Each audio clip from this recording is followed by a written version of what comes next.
Okay, first of all, different setup for today's video, but it's only for this video. But today we're going to be talking about this camera, which is the Canon EOS 600D.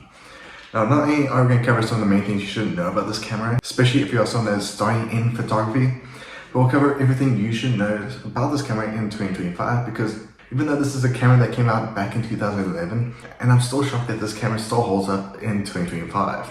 So without further ado, let's get straight to what you need to know. First is the different names. Now, of course, internationally, this camera is known as the Canon EOS 600D, but if you're in Japan, it is known as the EOS Case F5, which I think is the correct name, and in America, it is known as the EOS Rebel T3i, which I don't know why there's different names. It's honestly just a lot of things to try to remember, but honestly, it's the same camera, just has a different text on the side here. Now, going to the photography side of this camera, the photography side of this camera is pretty impressive.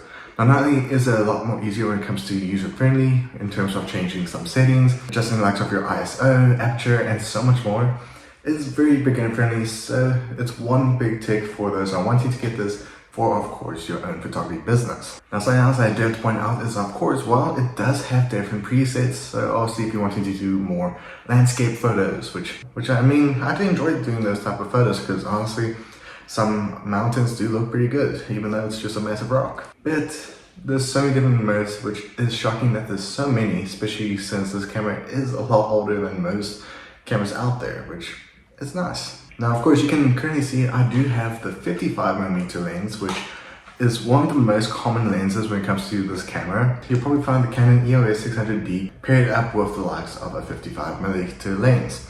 Now, in my case, we actually do have a kit, a 300mm lens, which is perfect for me because I do like to take photos of nature and animals.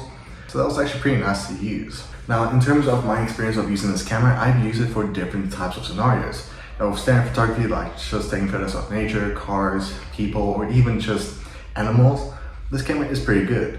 Now, when it comes to doing like sporting events, which I have done quite a lot before, especially when I was working for my old job where I was doing social media for a CrossFit place, for all those fast movements and obviously quicker movements, which are extremely hard to take photos of, this camera managed to keep up against those type of movements and is perfect for that. Now that we've covered some of the things about the photography side, what about the videography side? Because let's be honest, some YouTubers actually use this camera for their YouTube channels. And one of them is known as Casey Neistat, which he used this camera at one point for a lot of these vlogs.